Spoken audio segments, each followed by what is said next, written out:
시청자 여러분, 혹시 코나이라는 회사 아세요? 그 지역사랑 상품권 같은 지역화폐 플랫폼 운영하고요. 또 요즘엔 반짝이는 메탈 카드나 스마트폰 유심 같은 거, DID 제품이라고 하죠. 그런 것도 만드는 기업인데요. 그래서 저는 이 코나이, 지금 사야 하는 거 아닌가 싶어요. 핵심 사업 탄탄해 보이고, DID 사업 성장세도 괜찮고, 또 주주 환원까지 잘 챙기잖아요. 글쎄요. 저는 그게 너무 장밋빛으로만 보시는 건 아닌가 좀 그런 생각도 드는데요. 핵심 사업인 지역화폐는 이게 정부 예산에 너무 의존적이라서요. 변동성이 크다는 거 이거 무시 못하거든요. 올해 1분기 실적이 좋았다고는 하지만 작년에 트래블 카드 처음 나왔을 때 물량이 워낙 많았어서 그것 때문에 상대적으로 좋아 보이는 그런 기저효과도 분명히 있어요. 이것도 봐야죠. 그래도 올해 지역화폐 예산 4천억 원 확정된 건 좋은 소식 아닌가요? 이제 6월부터 풀린다니까 하반기 실적 좀 기대해 볼 만한데요. 전국 지자체 한 80%가 지역화폐 쓰는데 코나이가 그중에 60곳이나 운영한다면서요. 그럼 시장 점유율은 확실한 거잖아요.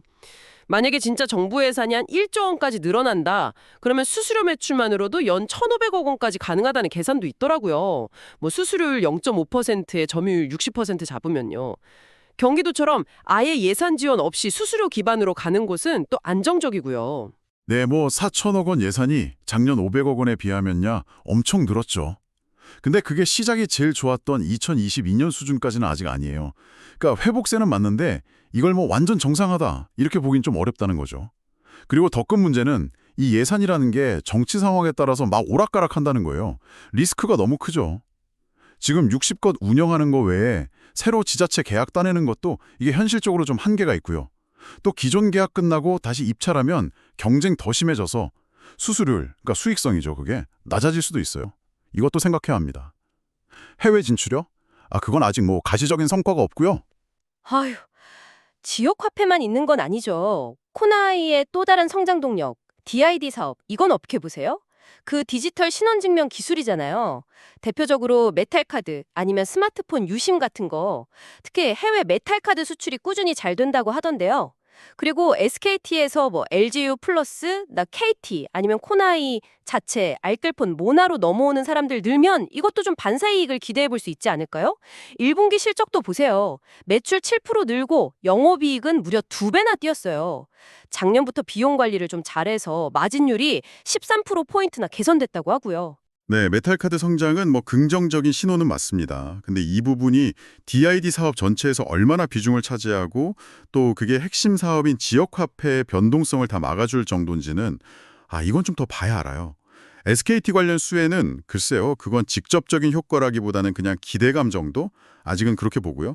1분기 이익 늘어난 건 물론 좋은 일이죠. 근데 중요한 건 이 비용 효율화가 계속 갈 수 있느냐 이거죠. 일시적인 게 아니라 정말 체질 개선이 된 거냐. 매출 성장이 꾸준히 따라와주지 않으면 결국은 한계가 있을 수밖에 없거든요. 그리고 뭐 CBDC, 중앙은행 디지털 화폐 관련 사업은 아직 시장 자체가 제대로 열린 게 아니라서요. 지금 논하기는 좀 이릅니다. 신사업 얘기 나와서 그런데 모빌리티나 블록체인 쪽도 진출한다고 하지 않았나요? 당장은 아니더라도 미래 먹거리가 될 수도 있잖아요. 네, 물론 뭐 미래 성장 동력을 찾는다는 의미는 있겠죠. 하지만 시청자분들 투자 판단에 영향을 줄 정도는 아직 아니에요. 너무 초기 단계고 구체적인 성과가 없어요. 이건 뭐 장기적으로 볼 거지 지금 가치 평가에 크게 반영하기는 좀 어렵다고 봅니다. 그리고 주주들을 생각하는 마음, 이것도 빼놓을 수 없죠. 3년 동안 당기순이익 20% 이상 배당하겠다고 약속했고 올해는 주당 680원, 총 98억 원 배당 예정이래요. 작년 500원보다 더 늘었죠. 자사주 매입하고 소각하는 것도 정말 꾸준해요. 올해 1월에도 54억 원어치 소각했고 지금도 80억 원 규모로 추가 매입 중이라고 하던데요. 주주환원 정책 자체는 칭찬할 만합니다. 투자자한테 이익 돌려주려는 의지는 분명히 긍정적이죠. 하지만 이런 정책이 아까 말씀드린 핵심 사업의 근본적인 변동성 리스크, 이걸 다 상쇄할 수 있을까? 그건 좀 의문이에요. 결국 기업 가치라는 건 일시적인 정책보다는 지속 가능한 이익 성장 능력에서 나오는 거니까요. 종합적으로 보면 코나이는 지역화폐 플랫폼 강자인데다가 DID라는 또 다른 성장 날개도 달고 있고 또 모빌리티, 블록체인 같은 미래 준비도 하고 있잖아요.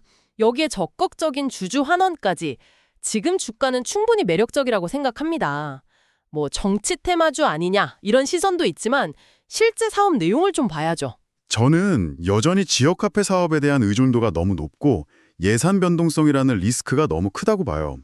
DID나 다른 신사업 성과가 아직 확실하지 않은 상황에서 단기 실적 개선이나 주주 환원만 보고 섣불리 들어가기에는 좀 부담스러운 요인이 많다. 네, 신중해야 할 때라고 생각합니다. 시청자 여러분은 어떻게 생각하시나요? 코나이의 플랫폼 운영 능력과 기술력이 과연 이 정치적 변동성이라는 파도를 넘어서 새로운 성장 이야기를 쓸 수 있을까요? 아니면 계속 지역 화폐 예산이라는 변수에 발목 잡히게 될까요?